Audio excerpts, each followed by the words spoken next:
जरा नाम हिंदी पढ़ाऊंगा आपको, है ना।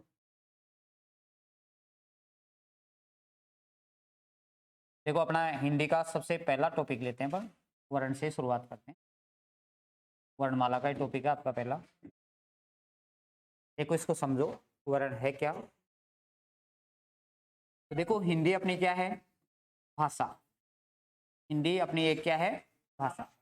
कोई बता सकता है भाषा किसे कहते हैं?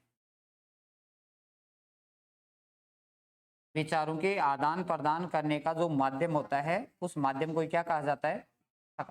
कोई भी अपने व्यक्ति विशेष के द्वारा अपने जो हाव भाव होते हैं, हाव भावों के द्वारा या अपने विचारों के द्वारा अपने विचारों को दूसरे व्यक्तियों तक जिस माध्यम के द्वारा अपन पहुंचाते हैं, तो संप्रेषण का जो भी माध्यम होता है, उस माध्यम का नाम ही क्या होता है? भाषा होता है। और कोई भी भाषा अपन पढ़ते हैं तो उस भाषा की, चाहे हिंदी पढ़ो, चाहे संस्कृत पढ़ो, चाहे अंग्रेजी पढ़ो, कोई भी भाषा अपन पढ़ते हैं तो उस भाषा की जो सबसे छोटी इकाई होती है, उसी का नाम क्या होता है? वर्ण होता है। अब देखो प्रश्न दो तीन तरीके से आप पूछा जा सकता है कि हिंदी भाषा की या किसी भी भाषा की सबसे छोटी इकाई होती है। ऐसे वो प्रश्न यदि कभी आता है कि किसी भी भाषा की सबसे छोटी इकाई होती है, ऑप्शन आपके सामने ऐसे लिखे होते हैं। वर्ण भी ऑप्शन में आता है, ध्वनि भी ऑप्शन में आता है, अक्षर भी ऑप्शन में आता है और शब्द आ जाता है। प्रश्न है आपके सामने सीधा ही कि भाषा की सबसे छोटी इकाई होती है। तो बताओ, देखिए आंसर क्या देंगे। तो यहाँ आंसर वर्ण नहीं आएगा, यहाँ आंसर ध्वनि आएगा। क्या आएगा? ध्वनि। देखो वर्ण और ध्वनि दोनों एक ही चीज के नाम है, भाषा की सबसे छोटी इकाई होती है। ऑप्शन यदि आपके सामने ऐसे होते हैं तो पहले ध्वनि वाले विकल्प को सही मानना है। ध्वनि यदि विकल्प में नहीं होता है तो किसको मानना है? वर्ण को मानना है। किसको मानना है? वर्ण को। भाषा की सबसे छोटी इकाई होती है, ध्वनि और वर्ण दोनों ऑप्शन में आते हैं। पहले वरीयता किसको देनी है आपको? ध्वनि को। ध्वनि यदि नहीं आता है तो किसको मानना है? वर्ण को। यदि प्रश्न इस प्रकार से आए कि भाषा की सबसे छोटी लिखित इकाई होती है, भाषा की सबसे छोटी लिखित, प्रश्न को यदि बदल करके पूछे भाषा की सबसे छोटी लिखित इकाई होती है, तब आपके सामने उत्तर कभी भी फिर ध्वनि नहीं आएगा, उत्तर केवल क्या आएगा? वर्ण आएगा। फिर प्रश्न आएगी भाषा की सबसे छोटी मौखिक इकाई होती है, फिर प्रश्न को बदल दे भाषा की सबसे छोटी मौखिक इकाई होती है, तब कभी भी वर्ण नहीं आएगा, फिर केवल और केवल उत्तर क्या होगा? तीनों प्रश्न को समझ लो। भाषा की सबसे छोटी इकाई होती है, ऑप्शन यदि आपके सामने ऐसे आएंगे तो पहले किसको मानना है? ध्वनि को। ध्वनि यदि विकल्प में नहीं हो तो किसको मानना है? वर्ण को। फिर लिखित इकाई यदि कभी भी पूछी जाए तो केवल उत्तर क्या होगा? वर्ण होगा। मौखिक इकाई पूछी जाए तो केवल उत्तर क्या होगा? ध्वनि होगा। फिर एक प्रश्न और बनता है कि भाषा की सबसे छोटी सार्थक इकाई होती है, ये शब्द आ जाए। देखो मौखिक शब्द आए तब तो ध्वनि देना है, लिखित शब्द आए तब वर्ण उत्तर लगाना है, और यदि सार्थक सबसे छोटी इकाई पूछी जाए तब वर्ण ध्वनि वगैरह कुछ भी नहीं होगा, उत्तर होगा केवल शब्द होगा। क्या होगा? शब्द। सार्थक का मतलब ये होता है कि शब्द हमेशा ही सार्थक होता है। शब्द कहते हैं किसको हैं? वर्णों का व्यवस्थित और सार्थक जो समूह होता है उसका नाम क्या होता है? शब्द होता है। तो देखो वर्ण भाषा की वह सबसे छोटी से छोटी इकाई जिसका विभाजन नहीं होता है, जिसका क्या नहीं होता है? विभाजन नहीं होता है, उसी का नाम क्या हो जाता है? वर्ण हो जाता है। इसको यदि बोल करके प्रकट करेंगे तब तो इसका नाम ध्वनि है, और लिख करके प्रकट करेंगे तब इसका नाम क्या हो जाएगा? वर्ण। तो भाषा की वह सबसे छोटी से छोटी इकाई जिसका विभाजन नहीं होता है, जिसके टुकड़े नहीं होते हैं, उसी का नाम क्या होता है? वर्ण होता है। जैसे आपके सामने मैंने लिखा कि ऐसे कह दिया जाए कि राम एक वर्ण है, तो वर्ण है क्या? नहीं है। क्यों नहीं है? क्योंकि इसका विभाजन हो रहा है, इसके टुकड़े कर देंगे अपन। टुकड़े, दो टुकड़े तो अपन देखो ऐसे ही कर सकते हैं, रा को अलग लिख दो, मैं को अलग लिख दिया, दो टुकड़ों में इसका विभाजन हो गया। विभाजन हो गया इसका मतलब वर्ण नहीं है। राम एक क्या है? शब्द है। राम एक क्या है? शब्द। फिर बताओ इस रा और मैं के भी टुकड़े होंगे क्या आगे? इसके भी टुकड़े हो जाएंगे। कैसे करेंगे टुकड़े? रे को आधा लिखेंगे, कौन सा स्वर है इसमें? आ, और मैं को आधा लिखें तो इसमें कौन सा स्वर है? यानी जब भी किसी स्वर की मात्रा नहीं होती है वहां हमेशा ही कौन सा स्वर मानना है अपने को? ए स्वर मानना है। कौन सा मानना है? ए स्वर। रे को लिख दिया, आ लिख दिया, मैं लिख दिया, ए लिख दिया। अब इनका विभाजन नहीं होता तो ये क्या कहलाएंगे? वर्ण कहलाएंगे। क्या कहलाएंगे? वर्ण। अब आपसे कभी पूछा जाए कि ये चार तो वर्ण है, ये राम एक शब्द है, तो ये बीच में दो क्या है? इनको क्या नाम दे? इनका नाम होगा अक्षर। इनका नाम ही क्या है? अक्षर है। यानी यूं बोल सकते हैं कि भाषा की सबसे छोटी से छोटी इकाई क्या कहलाती है? दो या दो से अधिक वर्ण मिलकर के क्या बना देते हैं, अक्षर मिलकर के क्या बना देते हैं, और ऐसे कह दिया जाए कि राम जाता है, क्या कहलाएगा, पूरा वाक्य कहलाएगा, पूरा का पूरा क्या कहलाएगा, वाक्य। तो भाषा की सबसे छोटी इकाई वर्ण होती है, वर्ण मिलकर के अक्षर बना देते हैं, अक्षर मिलकर के शब्द, और शब्द मिलकर के वाक्य की संरचना कर देते हैं। ये प्रश्न कई बार ऐसे पूछ लिया जाता है कि भाषा की इकाइयों का सही क्रम क्या है, भाषा की इकाइयों का सही क्रम क्या है। ऑप्शन में आ जाता है, कभी शब्द पहले दे दिया, वर्ण बीच में दे दिया, अक्षर दे दिया। सही क्रम होता है, 1 नंबर पे किसको लिखना है, वर्ण को, 2 नंबर पे किसको लिखना है, अक्षर को, 3 नंबर पे शब्द को, और 4 नंबर पे वाक्य को। यहां तक की इकाई लगभग पूछी जाती है। आगे वाली भी यदि इकाई पूछी जाए तो देखो, अनेक वाक्य मिलकर के एक पैराग्राफ, अंग्रेजी में पैराग्राफ बोल देते हैं, हिंदी को उसको अनुच्छेद कह देते हैं। पैराग्राफ को हिंदी में क्या बोलते हैं, अनुच्छेद। तो अनेक वाक्य मिलकर के अनुच्छेद बना देते हैं, अनेक अनुच्छेद मिलकर के एक अध्याय बना देता है, अध्याय का मतलब पाठ बना देता है, और अनेक पाठ मिलकर के एक पुस्तक की रचना कर देते हैं। ऐसा रीट वगैरह के जो शिक्षण विधि आती है वहां प्रश्न पूछ लिया जाता है कि भाषा की इकाइयों का अंतिम क्रम क्या है। तो अंतिम क्रम क्या है, पुस्तक होता है। अंतिम क्रम क्या है, पुस्तक। और पहला क्रम कहां से शुरू होता है, वर्ण से। तो भाषा की सबसे छोटी इकाई वर्ण होती है, वर्ण मिलकर के अक्षर बना देते हैं, अक्षर मिलकर के शब्द, शब्द मिलकर के वाक्य, वाक्य मिलकर के अनुच्छेद, अनुच्छेद मिलकर के अध्याय या पाठ, और पाठ मिलकर के पुस्तक की संरचना कर देते हैं। तो देखो, अब आपके जो सिलेबस में लगभग अपने जो जहां पर भी व्याकरण आती है, जहां भी व्याकरण आती है वहां व्याकरण वाले पोर्शन में केवल आपके 3 ही टॉपिक आते हैं। पहला टॉपिक वर्ण का, दूसरा टॉपिक शब्द का, और तीसरा टॉपिक वाक्य का। यानी सारा सिलेबस जो अपना हिंदी का वो इन्हीं 3 टॉपिकों पे आधारित है। देखो कैसे, वर्ण का तो अपना अलग से पढ़ ही रहे। वर्ण के बाद में यदि कभी आपसे पूछा जाए कि बताओ संधि क्या है, अगला टॉपिक आगे अपना संधि जब पढ़ते हैं तो संधि क्या है, आपसे कभी पूछा जाए कि संधि में 2 वर्णों का मेल होता है, 2 शब्दों का मेल होता है, 2 पदों का मेल होता है, या 2 वाक्यों का मेल होता है। कई बार प्रश्न पूछे हुए ऐसे। संधि में मेल होता है, संधि में मेल होता है 2 या 2 से अधिक वर्णों का मेल, शब्दों का मेल, पदों का मेल, या वाक्यों का मेल। बताओ किसका मेल होता है, हमेशा वर्णों का मेल होता है। किसका मेल होता है, तो संधि जो टॉपिक पढ़ेंगे वो भी किस पे आधारित है, वर्ण पे आधारित है।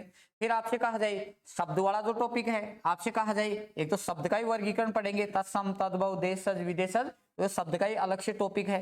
फिर आपसे कहा जाए कि विलोम, तो विलोम के आगे क्या जोड़ते हैं, विलोम शब्द, विलोम क्या होते हैं, शब्द। तो ये भी किस में टॉपिक आता है, शब्द वाले टॉपिक में आता है। पर्यायवाची शब्द, एकार्थक, भिन्नार्थक, शब्द युग में, शब्द युग में, वाक्यांश के लिए एक सार्थक शब्द। तो वो सारे के सारे जो टॉपिकों में मैंने नाम बोले हैं वो सारे के सारे टॉपिक किस में आते हैं, इस शब्द वाले में आ जाते हैं। फिर आपसे कहा जाए आगे अपन एक टॉपिक पढ़ते हैं, समास का टॉपिक। बताओ समास में किसका मेल होता है, यही ऑप्शन है आपके सामने। संधि में मेल होता है हमेशा किसका, दोनों का। पूछा जाए समास में किसका मेल होता है, पदों का। किसका मेल होता है, पदों का। पद और शब्द में अंतर क्या होता है, एक लिखा हुआ शब्द और एक लिखा हुआ पद। अंतर है कि एक ही चीज है, दोनों अलग अलग हैं या एक है, एक ही है। देखो शब्द को ही पद कह देते हैं, अंतर केवल इतना है, वर्णों का सार्थक समूह क्या होता है, हमेशा शब्द। और उस शब्द का यदि वाक्य में प्रयोग कर दिया जाए, क्या कर दिया जाए, वाक्य में यदि प्रयोग कर दिया जाए तो शब्द का ही नाम क्या हो जाता है, पद। जैसे आपसे पूछा गया कि राम क्या है, तो राम एक शब्द है, अकेला राम के लिए पूछा राम क्या है, तो वर्णों का केवल समूह है, समूह है इसका मतलब तो इसको नाम शब्द देंगे। लेकिन यहां ऐसे पूछा जाए कि रेखांकित क्या है, पूरा वाक्य लिखा हुआ है, इसमें ही इस राम शब्द को लिख दिया अपने कि राम जाता है, तो यहाँ ये कभी भी शब्द नहीं कहलाएगा, इसी का नाम क्या हो जाता है, पद होता है। क्या होता है, पद। आपसे पूछा जाए राम जाता है, इस वाक्य में कुल कितने पद हैं, कितने पद हैं, 2 पद हैं। कितने पद हैं, तो राम यहाँ तक का एक पद है, ये जाता है यहाँ तक की एक ही क्रिया है। क्या है, क्रिया, पूरी क्रिया। जाता है अलग अलग नहीं है, जाता है एक ही क्रिया है, तो ये 2 पद हैं। आपसे पूछा गया कि राम पुस्तक पढ़ता है, राम पुस्तक पढ़ता है। पूछा जाए इस वाक्य में पूरा तो क्या कहलाएगा, वाक्य। इस वाक्य में कुल कितने पदों का प्रयोग हुआ है, 3। यहाँ पद 3 हो जाएंगे, राम एक पद है, पुस्तक एक पद है, और पढ़ता है ये भी एक पद है। देखें इसमें बताओ, मैं एक शिक्षक हूं, इस वाक्य में कुल कितने पदों का प्रयोग हुआ है? मैं एक शिक्षक हूं, शब्द तो नहीं कहेंगे, वाक्य में कभी भी शब्द नहीं होता है, हमेशा ही होता ही क्या है? पद। यानी शब्द का ही नाम पद हो जाता है, लेकिन उसका कब? जब उसका वाक्य में प्रयोग हो जाता है, तो कभी भी उसका नाम फिर शब्द नहीं रहता, उसका नाम ही पद हो जाता है। क्या हो जाता है? पद। पूछा जाए कि मैं एक शिक्षक हूं, इसमें कुल कितने पद हैं? देखो यहां देखो, मैं एक पद हो गया, एक दूसरा पद हो गया, शिक्षक यहां तक एक करेंगे, अलग अलग करें? यहां तक देखो, इस है को माना था अपने इसके साथ में, लेकिन ये जाता क्या थी? एक क्रिया थी। क्या थी? क्रिया। शिक्षक भी क्रिया है क्या? नहीं है, संज्ञा शब्द है।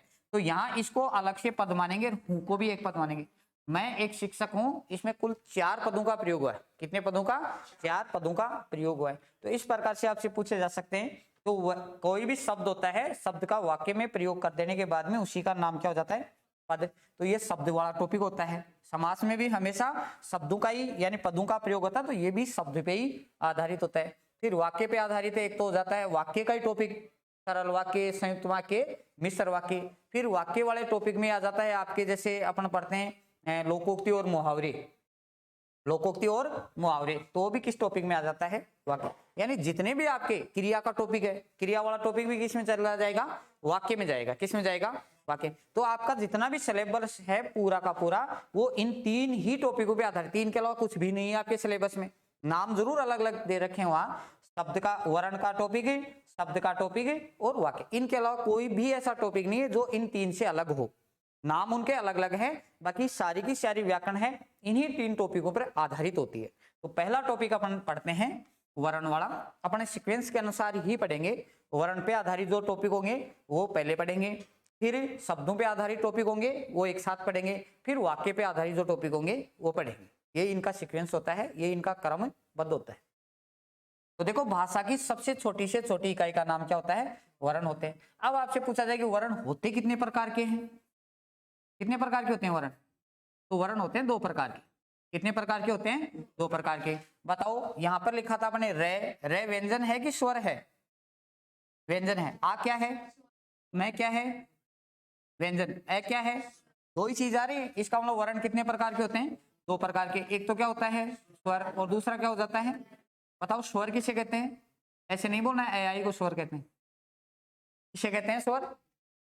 कोई बताएगा? सीधा ही प्रश्न ये आ जाए, स्वर किसे कहा जाता है?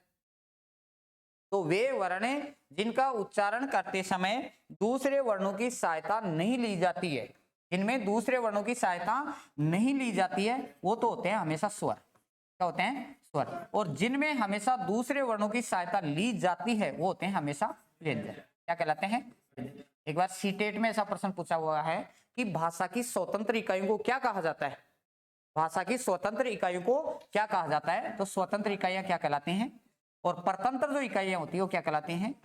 बताओ, हिंदी भाषा में स्वर होते कितने हैं? कितने होते हैं स्वर? ऑप्शन दूं क्या? 9, 10, 11 या 13? हिंदी भाषा में एक ही उत्तर देना आपको। स्वरों की कुल संख्या कितनी होती है? 11 होती है। कितनी होती है? 11। संस्कृत में जरूर है इसके उत्तर अलग अलग आते हैं। संस्कृत भाषा में 9 भी माने जाते हैं स्वर, 13 भी माने जाते हैं, 21 और 22 भी हो जाते हैं, 21 और 22। लेकिन हिंदी में केवल एक ही उत्तर देना आपको, और स्वरों की संख्या कितनी बतानी है। तो बताओ, व्यंजनों की कितनी है? ऑप्शन दूं क्या? 30, 25, 33 या 35? हिंदी भाषा में व्यंजनों की कुल संख्या कितनी होती है? कितनी? 1 नंबर, 2 नंबर, 3 या 4? इसका सही आंसर है 4 नंबर। नई हिंदी व्याकरण के अनुसार इनका जो संख्या है कभी भी आपको 33 नहीं बतानी है। अब नई हिंदी व्याकरण के अनुसार जो नवीन हिंदी व्याकरण की पाठ्य पुस्तक चलती है आपके, और वो ही ऑथेंटिक बुक मानी जाती है अपने। कहीं पर भी आप किसी भी परीक्षा में यदि रेफरेंस लगाते हैं, रीट लगती है, रीट में यदि रेफरेंस लगाई जाती है कि, तो उसका जो रेफरेंस देते हैं अपने हिंदी का, वो देते हैं नवीन हिंदी व्याकरण की पाठ्य पुस्तक। और ये नवीन हिंदी व्याकरण पाठ्य पुस्तक है, ये 9 से लेकर के 12 तक की कक्षाओं में वर्तमान समय में चल रही है। और नई वाली जो पाठ्य पुस्तक आई है 22-23 में, उस 22-23 की पाठ्य पुस्तक में व्यंजनों की संख्या 33 से बढ़ा करके कितनी कर दी है? और 2 व्यंजन कौन से जोड़े गए तो आगे अपन पढ़ेंगे। हालांकि एक तो होता है अड़य, एक तो क्या होता है अड़य और एक होता है ढय। इन दो व्यंजनों को उत्क्षिप्त या ताड़न जात के नाम से जाना जाता है। इन दो को और शामिल कर लेने के बाद में व्यंजनों की संख्या कितनी हो जाती है? अब आपको 35 ही याद रखना है। यदि बाय द वे 35 ऑप्शन में नहीं आए तो आपको 33 कर देना। 33 और 35 कभी भी ऑप्शन में आते हैं तो पहले आपको उत्तर ही 35 ही मानना है, कभी भी 33 नहीं मानना है। जैसे मान लो, क्योंकि आपके जैसे ज्योग्राफी में जिला चेंज हो गए, आपसे पूछा जाए कि बताओ नीम का थाना जो जिला गणेश्वर जो सभ्यता है वो किस जिले में स्थित है, उत्तर क्या दोगे? अब ठीक कर दोगे नीम का थाना? नीम का थाना। तो अपडेटेड जो क्वेश्चन होते हैं वो लगभग ज्यादा पूछे जाते हैं। आपसे बताए कांतली नदी किस जिले में प्रवाहित होती है? कांतली, ज्योग्राफी का प्रश्न है, राजस्थान ज्योग्राफी का। कांतली नदी किस जिले में प्रवाहित होती है? सीकर जिले में प्रवाहित होती है ना, खंडेला के पास है। खंडेला जो जिला है वो सीकर जिले में है, तो कांतली नदी है। तो अपडेटेड प्रश्न ज्यादा पूछे जाते हैं। आपसे पूछा जाता है कि जो कॉपर प्रोजेक्ट है, कॉपर प्रोजेक्ट है वो किस जिले में स्थित है? खेतड़ी कॉपर, तांबा मिलता है जहां, जिला कौन सा है? नीम का थाना। अब जिला कौन सा हो गया? पहले जिला था झुंझुनू, खेतड़ी कॉपर है झुंझुनू पड़ता था, अब नीम का थाना जिला में शामिल हो गया। तो अपडेटेड जो पर्सन है उनको खास तौर से आपको ध्यान में रखना है। किसी भी सब्जेक्ट हो, चाहे आपके कल्चर के हो, चाहे आपकी ज्योग्राफी के हो, अपने हिंदी के हो, तो अपडेटेड पर्सन लगभग पूछ लिए जाते हैं। जैसे हिंदी में पूछ लिया गया कि हिंदी में व्यंजन कितने होते हैं, क्योंकि बदला हुआ है, तो व्यंजनों की संख्या कितनी है? 35 बतानी है, अब 33 नहीं बतानी है।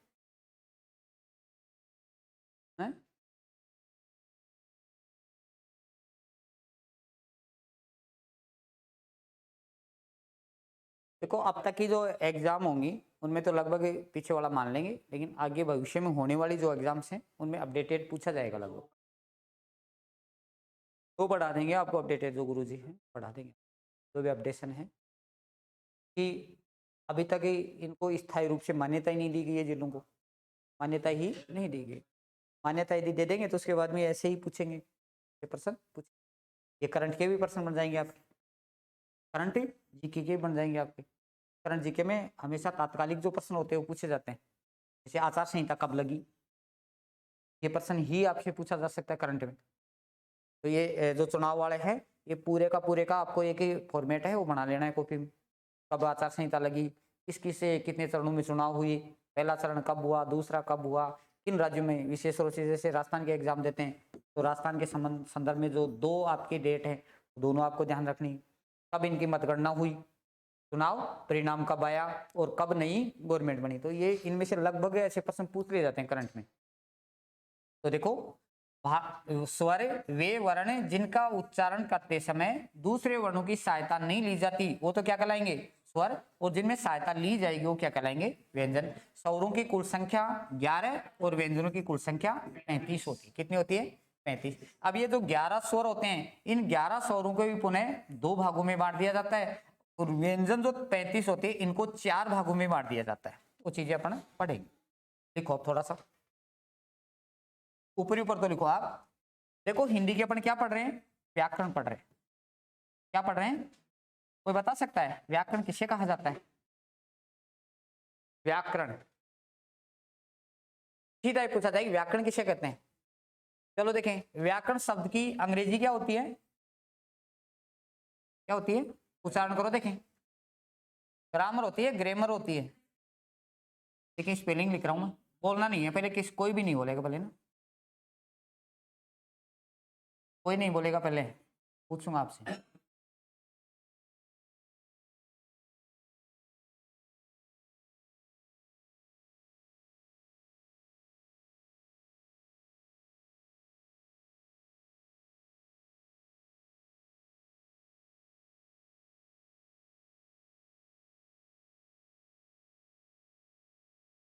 ये व्याकरण लिखा हुआ इधर, इसकी सही स्पेलिंग इनको पढ़ लो एक बार तो अपने मन ही मन में।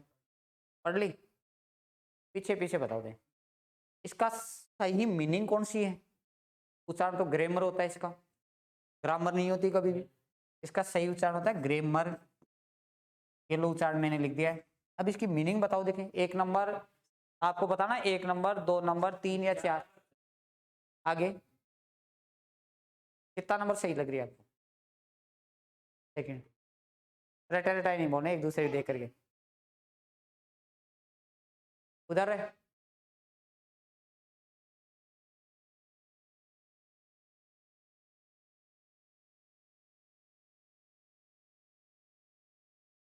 सही विकल्प कौन सा है? 4 नंबर सही है इसका। हाँ, इसका आंसर सही 4 नंबर ही है। क्यों लिखते हैं, ऐसा ही लिखते हैं। आपने आप गलत लिखते होंगे, हम तो नहीं लिखते सर। ये होता है इसकी सी स्पेलिंग, CRAMMAR होता है, कभी ग्रेमर ही होती है। इसका उच्चारण शुद्ध यही होता है, यही स्पेलिंग होती है। अब लिखने को तो आप चाहे कुछ भी लिख दो ना।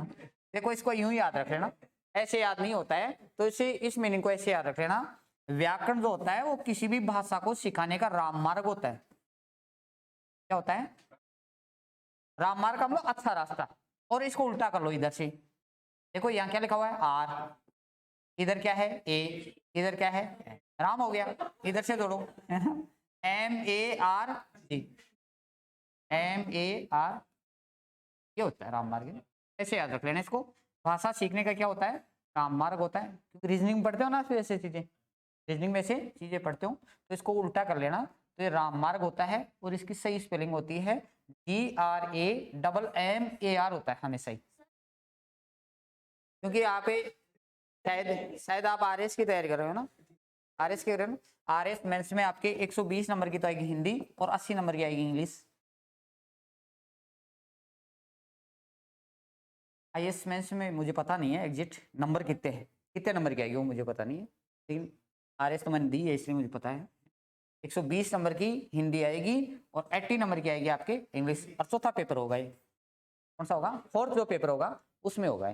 3 पेपर तो आपके GS के होते हैं, इसमें सारी चीज़ें आते हैं, जियोग्राफी वगैरह, इकोनॉमिक्स वगैरह, आपके समाजशास्त्र वगैरह, पॉलिटी है, इंडिया की जियोग्राफी, सारी चीज़ें आ जाएंगी उसमें, तो स्टैटिस्टिक्स वगैरह। और ये चौथा पेपर होगा, ये होता है हमेशा लैंग्वेज का, भाषा का। इसका होता है 120 नंबर की तो आपकी हिंदी आती है, 80 नंबर की आती है आपकी इंग्लिश। इंग्लिश में लगभग यही चीजें आपके पूछी जाएंगी, जैसे आपके टेंस पूछ लिया, आर्टिकल आपके पूछ लिए, प्रीपोजिशन पूछ लिए, नाउन पूछ लिया आपका, या आपके व्याकरण के अन्य जो टॉपिक्स हैं वो पूछ लिए। साधारण टॉपिक पूछे जाएंगे आपसे, जैसे आपसे पूछ लिया, बताना देखिए एक वाक्य तो लिखा हो, मैं दूध पीता हूं। एक वाक्य लिखा हुआ है, मैं पानी पीता हूं।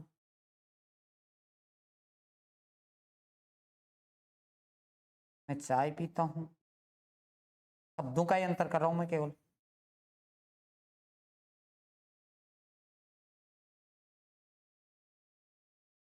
मैं शराब पीता हूँ, पीता नहीं हूँ लेकिन शराब। पहले तो आप ये बताओ, ये वाक्य सकर्मक है या एकर्मक है? क्रिया का टॉपिक पढ़ेंगे आगे अपन, क्रिया का टॉपिक होता है एकर्मक है कि सकर्मक है? ये सकर्मक है। आपको केवल इतना करना है, क्रिया वाले टॉपिक पढ़ाएंगे आपको, आपको केवल क्या से प्रश्न करना है। किसी भी वाक्य में क्रिया 2 प्रकार की होती है, एकर्मक और सकर्मक। आपको केवल इतना ही डिफरेंट करना है आपको, तो किससे प्रश्न करना है? क्या का यदि रिप्लाई मिल जाता है, जवाब यदि मिल गया, क्रिया सदैव सकर्मक होती है। कैसी होती है? सकर्मक। वह वाक्य हमेशा सकर्मक होता है। क्या का जवाब नहीं मिले तो वाक्य कैसा होता है? बताओ, मैं क्या पीता हूं, मैं क्या पीता हूं, मैं क्या पीता हूं, मैं क्या पीता हूं। उत्तर मिल रहा है? उत्तर मिल रहा है, तो चारों की चारों वाक्य कैसे हैं? सकर्मक हैं। आपसे पूछा जाएगा मैं दौड़ता हूं, मैं दौड़ता हूं, वाक्य सकर्मक है कि अकर्मक है? अकर्मक है। क्या का जवाब ही नहीं मिल रहा है, क्या का जवाब नहीं मिल रहा, तो वाक्य कैसा है? पक्षी आकाश में उड़ते हैं, अकर्मक है। कैसा है? अकर्मक। जहां पर भी क्या का जवाब मिलेगा तो सकर्मक है, क्या का जवाब नहीं मिले तो एक। अब आपको तो ये बताना है, ये वाले बात कर रहा हूं मैं 80 नंबर वाले, इन चारों वाक्यों की जो क्रिया होगी, अंत में क्रिया आती है वाक्य के, ये देखो कर्ता है सब में, ये बीच वाला कर्म है, और अंत में क्या आ रही है? कर्ता और क्रिया तो सभी की समान है। आपके सामने जो कर्म है वो कर्म बदल रहा है, केवल क्या बदल रहा है? कर्म। जैसे सब्जेक्ट होता है आपके अंग्रेजी में, फिर वर्ब होती है, फिर क्या आता है? ऑब्जेक्ट आता है। क्या आता है? ऑब्जेक्ट। ये अंग्रेजी की स्ट्रक्चर होती है, सबसे पहले कर्ता, फिर क्रिया, फिर कर्म। हिंदी में क्या आता है? सबसे पहले कर्ता, फिर बीच में कर्म आता है, और अंत में क्या आती है? क्रिया। आपके सामने केवल कर्म बदला हुआ है, तो क्या चारों वाक्यों की अनुवाद ट्रांसलेट अंग्रेजी में एक ही होगा कि अलग अलग होगा? इन शब्दों में तो अंतर आएगा, या तो दूध का मिल्क हो जाएगा, वाटर हो जाएगा, टी हो जाएगा, वाइन हो जाएगा, ये तो बदलेगा। क्या क्रिया बदलेगी कि एक ही रहेगी, आपको ये बताना है। चारों वाक्यों की क्रिया बदलेगी या नहीं बदलेगी। जैसे पीने को ड्रिंक बोलते हैं, तो क्या चारों वाक्यों में ड्रिंक आएगी क्या? जैसे अपने लिख दिया, मैं दूध पीता हूं, आई ड्रिंक मिल्क। अब मैं पानी पीता हूं, आई ड्रिंक वाटर। मैं चाय पीता हूं, आई ड्रिंक टी। और मैं शराब पीता हूं, आई ड्रिंक वाइन। सही है कि वाक्य गलत है? यहाँ ये वाक्य गलत है। मैं चाय पीता हूं, चाय शब्द के लिए कभी भी ड्रिंक का प्रयोग नहीं होता है, टेक शब्द का प्रयोग होता है। आई टेक टी होता है, आई ड्रिंक टी नहीं होता है, आई टेक टी। ड्रिंक का मतलब ट्री और टेक का मतलब, दोनों का मतलब भी पीना होता है। टेक का मतलब अपने लेने से लेते हैं, लेकिन टेक और ड्रिंक दोनों का मतलब ही पीने से है। लेकिन टेक ही क्यों आया यहाँ चाय के लिए? चाय के लिए टेक क्यों आया? तो देखो इसका ये कारण होता है, दो ही शब्द आपको ध्यान में रखना है, कॉफी और चाय। दोनों शब्दों के लिए पीने की जो क्रिया बनती है वो टेक होती है हमेशा। क्या होती है? टेक। और इसका कारण ये होता है, जो भी पीने वाले पेय पदार्थ होते हैं उनकी यदि निश्चित लिमिट होती है, पीने की फिक्स लिमिट होती है, वहां तो आता है हमेशा टेक। और जहां अनलिमिटेड होता है वहां आता है ड्रिंक। क्या आता है? ड्रिंक। बताओ, दूध की कोई निश्चित लिमिट है क्या? निश्चित नहीं है। निश्चित नहीं है, कोई 1 लीटर भी पी सकता है, कोई पाव भी पी सकता है, कोई 100 ग्राम भी पी सकता है। तो यहाँ निश्चित नहीं है, तो ड्रिंक आएगा। क्या आएगा? ड्रिंक। चाय का फिक्स ही होता है, 1 कप ही होता है चाय का, ऐसे थोड़ा था 1 लीटर चाय पी जाए के साथ, नहीं होता ना। तो जहां निश्चित लिमिट नहीं होती है वहां तो ड्रिंक, निश्चित लिमिट होती है वहां क्या आता है? ऐसे ही प्रश्न आपके इन 80 नंबर पूछे जाएंगे। जो भी आरएस मेंस है उसमें लगभग ऐसे ही प्रश्न आपके पूछे जाएंगे। और ये जो मैंने पूछे हैं ये आपके टेंस का पार्ट, इसका है टेंस वाला। तो हिंदी आएगी आपके आरएस मेंस में कितने नंबर की? 120 अंक की। और आपकी इंग्लिश आएगी 80, यानी एक पेपर केवल लैंग्वेज का होगा। और मेंस की एग्जाम में सबसे ज्यादा यदि ग्रोथ यदि आपकी कोई करवाता है कोई सब्जेक्ट, तो यही पेपर करवाता है। क्योंकि उन पेपरों में आपके इतने मार्क्स नहीं आते हैं। जो थर्ड पेपर होता है वो तो इतना डिफिकल्ट आता है जिसकी कोई सीमा ही नहीं है। स्टेटिक्स आती है पूरी उसमें ना। केवल आपके ग्रोथ क्वेश्चन जो करवाते हैं वो केवल ये दोनों सब्जेक्ट करवाते हैं। आपके हिंदी के प्रश्न है, व्याकरणात्मक प्रश्न होते हैं लगभग सारे के सारे 120 अंक की। जैसे वर्ण वाला टॉपिक पढ़ रहे हैं अपन, वर्ण में से 2-3 प्रश्न दे देता है। संधि आता है, संधि में से इतनी इजी प्रश्न देता है। जैसे ऐसे ही पूछ लिया, ये बताओ सु प्लस आगत में किन वर्णों में संधि हुई है? बताओ आप देखो, सु प्लस आगत सिंपल से सिंपल है। संधि कौन सी है इसमें? संधि कौन सी है शब्द में? नहीं पता? यण संधि है। कौन सी है? यण संधि है। संधि तो है यण। यहाँ प्रश्न ये था किन वर्णों में संधि हुई है। वर्णों में होती है संधि हमेशा। देखो सु में क्या आ रहा है? उ। आगे क्या आ रहा है? तो संधि किन वर्णों में हुई? प्लस आम में हुई है। और दोनों के दोनों क्या है? स्वर है। तो स्वर संधि है। वो स्वर संधि का भी भेद पूछा जाता है, तो कौन सी संधि है? यण है। कौन सी है? तो व्याकरण देखो होता क्या है, व्याकरण पुल्लिंग है कि स्त्रीलिंग है?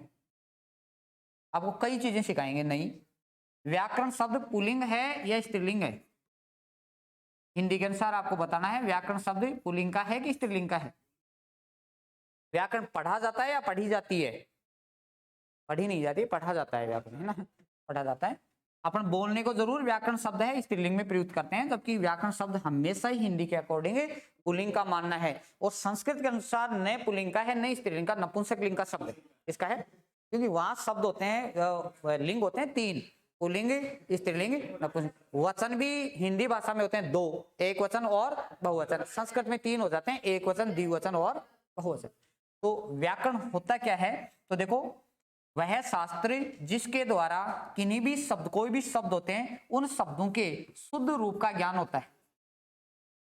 वह शास्त्र जिसके द्वारा अपन भाषा की शुद्धता का ज्ञान प्राप्त करते हैं, उस शास्त्र को क्या कहा जाता है? व्याकरण। कोई भी भाषा होती है, उस भाषा को सीखने के लिए क्या जरूरी होता है? व्याकरण जरूरी है। व्याकरण यदि अपने को नहीं आता है तो इस प्रकार से ही उत्तर देंगे फिर अपन, ग्रामर ऐसे ही होती है ना 3 नंबर वाले। व्याकरण का यदि अपने को नॉलेज है तो अपन उत्तर दे देंगे, इसका उत्तर ये है, इसी का उत्तर ये है कि अकर्मक है कि सकर्मक है। तो कोई भी भाषा होती है, उस भाषा की शुद्धता का जो ज्ञान प्राप्त कराने वाला जो शास्त्र होता है उसको क्या कहा जाता है?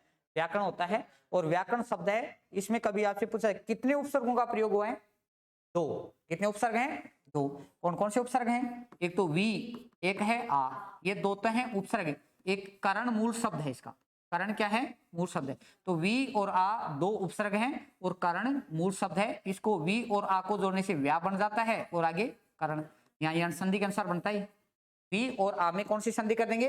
यण। उसमें तो क्या बन जाएगा? व्या, और आगे क्या जोड़ देंगे? करण। तो ऐसा शास्त्री जिसके द्वारा किसी भी भाषा की शुद्धता का ज्ञान प्राप्त होता है उसको क्या कहा जाता है?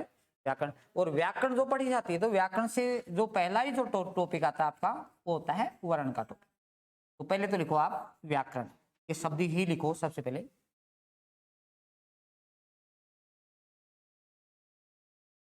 क्योंकि आपके आरएस के मेंस में लगभग पूरी की पूरी व्याकरण ही दी हुई है। सबसे पहले लिखो व्याकरण। इस शब्द की लिखो व्युत्पत्ति। व्युत्पत्ति होती है कि उत्पत्ति होती है? फिर उत्पत्ति किसकी होती है? शब्दों की हमेशा व्युत्पत्ति होती है, जीवों की हमेशा उत्पत्ति। क्या होती है? उत्पत्ति। शब्द कोई भी होता है तो उसकी हमेशा ही व्युत्पत्ति। व्युत्पत्ति का अर्थ होता है रचना। ये शब्द बना कैसे? तो लिखो व्युत्पत्ति या रचना। पहला पॉइंट लिख लो व्याकरण के नीचे, व्युत्पत्ति या रचना। इसमें लिखो व्याकरण शब्द। व्याकरण शब्द एक एक लाइन के ही यहां प्रश्न बनते हैं सारे के सारे। व्याकरण शब्द ऐसे लिखो वी प्लस आ, पोस्ट में लिखो उपसर्ग। व्याकरण शब्द वी प्लस आ उपसर्ग, ये दोनों क्या है? उपसर्ग। एवं वी प्लस आ उपसर्ग एवं कारण शब्द से मिलकर बना है। कारण शब्द से मिलकर बना है जिसका शाब्दिक अर्थ होता है। शाब्दिक का मतलब शब्द के अनुसार। जिसका शाब्दिक अर्थ होता है परिष्कृत करना। ये सब लिखो परिष्कृत करना। परिष्कृत करना मतलब होता है शुद्ध करना। इसका शाब्दिक अर्थ होता है परिष्कृत करना।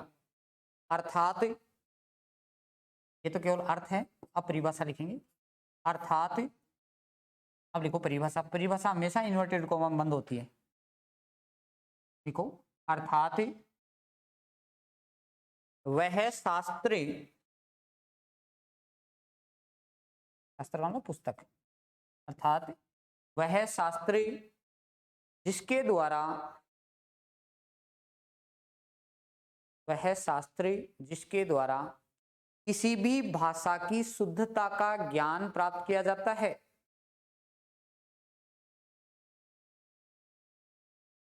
वह शास्त्र जिसके द्वारा किसी भी भाषा की शुद्धता का ज्ञान प्राप्त किया जाता है तो उसे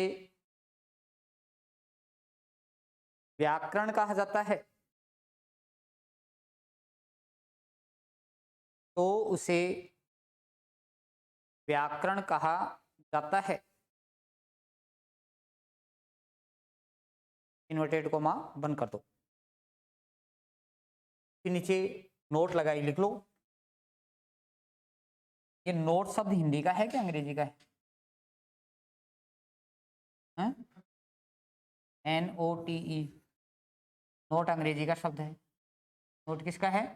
तो बताओ हिंदी में क्या बोलेंगे नोट को? अब बार बार लगाते हो नोट लगाई लिखो, नोट लगाई लिखो। नोट को हिंदी में क्या कहते हैं? जैसे आपके एक टॉपिक है पारिभाषिक शब्दावली। आपके एक टॉपिक का नाम है पारिभाषिक शब्दावली या प्रशासनिक शब्दावली, इस नाम से टॉपिक है। उसमें से 2-3 प्रश्न आपके पूछे जाएंगे। प्रश्न आपके 2-3 पूछे जाएंगे। जैसे एक प्रश्न पूछूं मैं आपसे, इसका बाद में डिस्कशन करते हैं। आपसे प्रश्न दे रहा हूं, न्याय शब्द के लिए अंग्रेजी का पारिभाषिक शब्दावली वाला शब्द क्या होगा? ऑप्शन दे रहा हूं। पहला ऑप्शन है AUSTIC, दूसरा है JUDICIAL जुडिशियल, तीसरा है JUDGE जज, और चौथा ऑप्शन है COURT कोर्ट। न्याय शब्द के लिए इसका प्रशासनिक शब्दावली वाला शब्द क्या है? 1 नंबर, 2 नंबर, 3 या 4? ऑप्शन बताओ देखें। न्याय का अंग्रेजी में कौन सी मीनिंग बनती है? जस्टिस, है ना, ये होता है। इसका सही उत्तर ये है। अब उल्टा पूछ ले, दो ही टाइप के पूछे जाएंगे आपके प्रश्न, या तो हिंदी का शब्द देगा तो उसका इंग्लिश में मीनिंग पूछेगा, या इंग्लिश वाले देख रहे हो उसके हिंदी में अर्थ पूछेगा। यार वही ऑप्शन आएंगे। अब उल्टा पूछ ले कि जुडिशियल को हिंदी में क्या कहेंगे? न्यायिक कहेंगे। क्या कहेंगे? न्यायिक।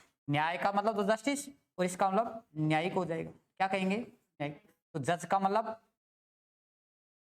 न्यायाधीश, क्या हो जाता है? न्यायाधीश हो जाता है। तो बताओ कोर्ट का मतलब न्यायालय। मिलते जुलते शब्द है ना।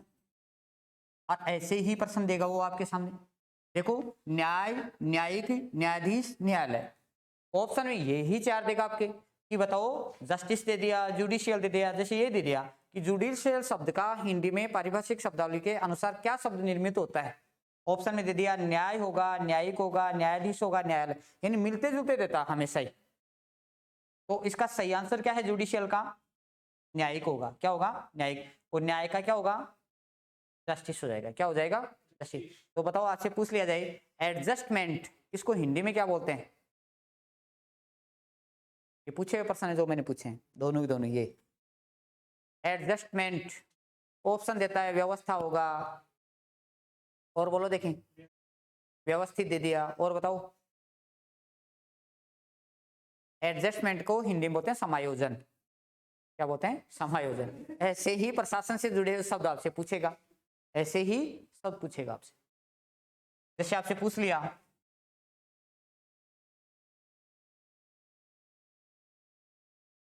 CENSUS, जनगणना, कई बार पूछा हुआ, लगभग विभिन्न कंपटीशन में लगभग 7 बार प्रश्न पूछा हुआ है कि सेंसस को हिंदी में क्या कहते हैं? जनगणना कहते हैं। क्या कहते हैं? जनगणना। पशुओं की हो जाए, मानव की हो जाए, किसी की भी जनगणना जब करते हैं तो जनगणना को सेंसस कहा जाता है। क्या कहा जाता है? तो केवल पारिभाषिक शब्दावली में यही पूछा जाता है। ये नोट है, तो नोट का हिंदी में जो शब्द बनता है वो बनता है ध्यातव्य। कोई विशेष वगैरह नहीं बनता है, इसका हिंदी का शब्द बनता है हमेशा ध्यातव्य का मतलब ध्यान देने, विशेष ध्यान देने योग्य कोई चीज होती है उसको बोलते हैं ध्यातव्य या नोट। नोट अंग्रेजी का है, हिंदी का शब्द ध्यातव्य। देखो इसको नोट लगाई, लिखो नीचे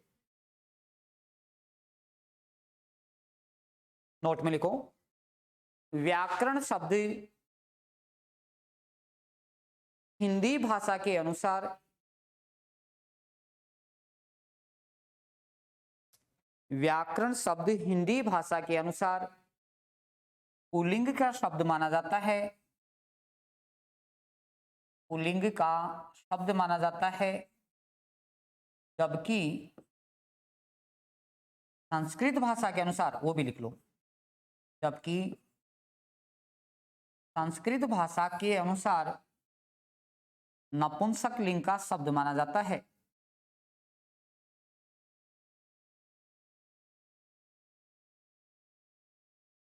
नपुंसक लिंग का शब्द माना जाता है। हिंदी के अनुसार पुल्लिंग और संस्कृत के अनुसार नपुंसक लिंग। हिंदी के अनुसार या संस्कृत दोनों के अनुसार कहीं पर भी स्त्रीलिंग का शब्द नहीं होता है। बताओ देखें, आपने एक पुल्लिंग शब्द लिखा है तो चारों शब्दों में से शुद्ध शब्द बताओ। शब्द शुद्धि का भी टॉपिक है आपके, शब्द शुद्धि, वाक्य शुद्धि, दोनों टॉपिक है। शब्द शुद्धि में ऐसे ही शब्द आपसे देगा जो रोजाना तुम काम में लेते हो। ऐसा कोई भी अटपटा शब्द नहीं देगा जो कभी सुना ही नहीं है। अब ये पुल्लिंग शब्द अपने 6ठी 7वीं से पढ़ते आ रहे हैं। कौन सा शुद्ध शब्द है हिंदी की वर्तनी की दृष्टि से? पुल्लिंग जो मैंने 4 ऑप्शन दिए इनमें से शुद्ध शब्द कौन सा है? 1 नंबर, 2 नंबर, 3 या 4? कौन सा है? 3 है क्या? चंद्र बिंदु आती है क्या? चलो 4 और बता दो, 2 और बचे हैं ऑप्शन अभी तो है। इसका सही आंसर है 3 नंबर। हमेशा चंद्र बिंदु का प्रयोग होता है, डबल ल आता है और अनुस्वार आता है ऊपर। क्या आता है? अनुस्वार। तो यही पुल्लिंग शब्द शुद्ध होता है। आगे लिखो। कौन सा सही है? आ गया आगे, ये वाला। पुल्लिंग शब्द ये शुद्ध है। अब लिखो, ये तो है व्याकरण, आगे लिखो अब भाषा। ये दो तीन चीजें लिखो टॉपिक से पहले। टॉपिक का नाम तो अपना वर्ण है, लेकिन इसमें छोटी छोटी चीजें हैं, दो तीन ये लिख लो। लिखो भाषा, इसकी भी डेफिनेशन लिखो, परिभाषा लिखो इसकी। विचारों के आदान प्रदान करने का, परिभाषा लिखो इसकी, विचारों के आदान प्रदान करने का वह माध्यम, विचारों के आदान प्रदान करने का वह माध्यम जिसके द्वारा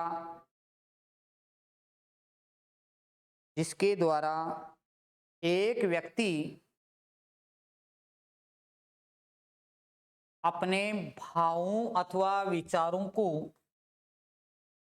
अपने भावों अथवा विचारों को दूसरे व्यक्तियों तक पहुंचाता है,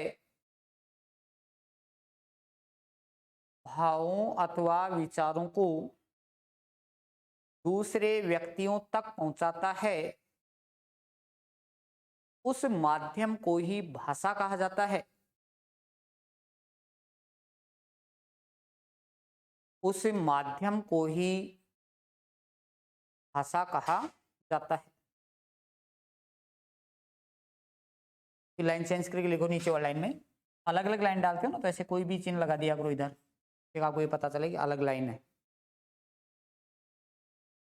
अलग लाइन में लिखो, भाषा की सबसे छोटी इकाई वर्ण होती है। ऑब्लिक लगा के ध्वनि में लिख लेना है। लिखो, भाषा की सबसे छोटी इकाई, दोनों सब लिख लेना, वर्ण ऑब्लिक ध्वनि होती है, ऐसे लगा लेना इसके नीचे। समझ आओगे ना इसका मतलब? भाषा की सबसे छोटी इकाई वर्ण ऑब्लिक ध्वनि होती है। ध्वनि के नीचे 1 नंबर लगाना है, वर्ण के नीचे 2 नंबर। पहले ध्वनि उत्तर देना है, फिर क्या देना है? वर्ण देना है। भाषा की सबसे छोटी इकाई वर्ण या ध्वनि होती है। अब लिखो वर्ण की परिभाषा। वर्ण शब्द लिख करके इसकी परिभाषा लिखो। देखो इसमें, भाषा की वह सबसे छोटी इकाई, शब्द में बोर्ड पे लिख देता हूँ ना, तो देख लिया करो आप, लिखा करो। भाषा की वह सबसे छोटी इकाई जिसका विभाजन नहीं होता, भाषा की वह सबसे छोटी इकाई जिसका विभाजन नहीं होता, अर्थात जिसके टुकड़े नहीं होते, अर्थात जिसके टुकड़े नहीं होते, कोमा लगाओ और आगे लिखो, वर्ण कहलाते हैं। भाषा की वह सबसे छोटी इकाई जिसका विभाजन नहीं होता, अर्थात जिसके टुकड़े नहीं होते, वर्ण कहलाते हैं। लिखो, लाइन चेंज करके लिखो, हिंदी भाषा में वर्ण 2 प्रकार के होते हैं। हिंदी भाषा में वर्ण 2 प्रकार के होते हैं। पहला लिखो स्वर, नंबर 2 पे लिख लो व्यंजन। स्वर और व्यंजन।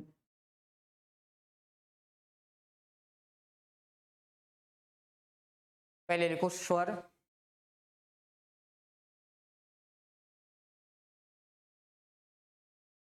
देखो इसकी परिभाषा, स्वर की परिभाषा, वे वर्ण जिनका उच्चारण करते समय,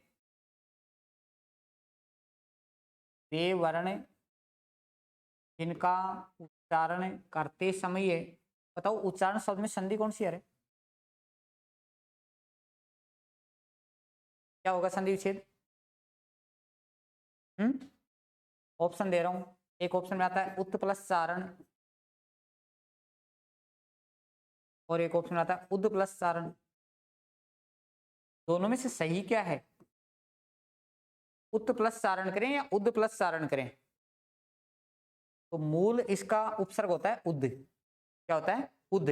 और आगे चारण। मान लो कभी विकल्प में नहीं आए आपके ऑप्शन में, तो आपके उत वाले को भी सही कर देना है, ठीक है ना। ये दोनों ऑप्शन में आते हैं तो पहले वरीयता किसको देनी है?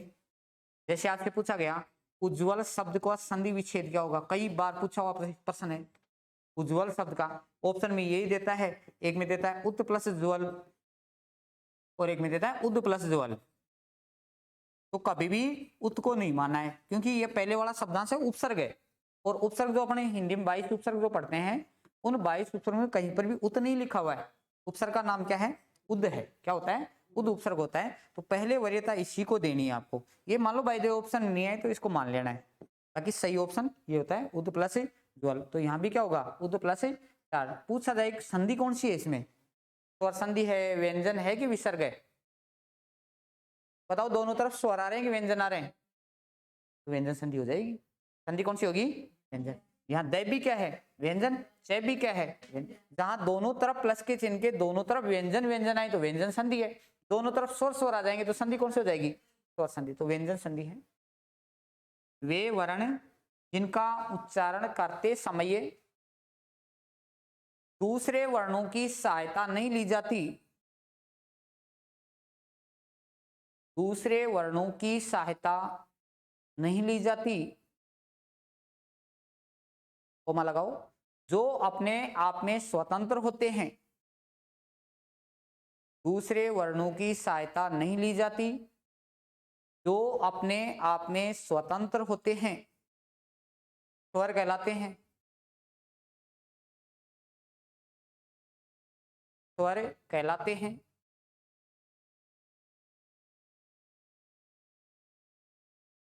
पेन चेंज करके लिखो। हिंदी भाषा में स्वरों की कुल संख्या, हिंदी भाषा में स्वरों की कुल संख्या 11 है। उस टाइम लिख सकते हो आप गणितकारों। स्वरों की कुल संख्या 11 होती है, जिनको निम्न दो भागों में विभाजित कर दिया जाता है। स्वरों की कुल संख्या 11 होती है, जिनको निम्न दो भागों में विभाजित कर दिया जाता है।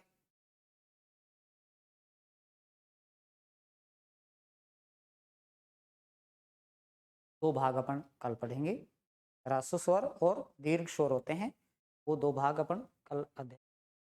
एक तो इनका अच्छा सा रजिस्टर डाल लेना, तो अपनी हिंदी की बुक जो है, क्योंकि मैटर आपका काफ़ी सारा मैटर होगा, तो अच्छे पेज की क्लासमेट की या जो भी आप रजिस्टर रखते हो, बढ़िया रफ कॉपी में नहीं लिखने हैं। आपने तो बना लिया, कई पेजों पे लिख रहे हैं पीछे ना।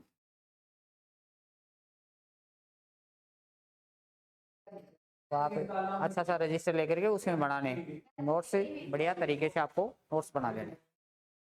ठीक है, बाकी कल करेंगे अपन और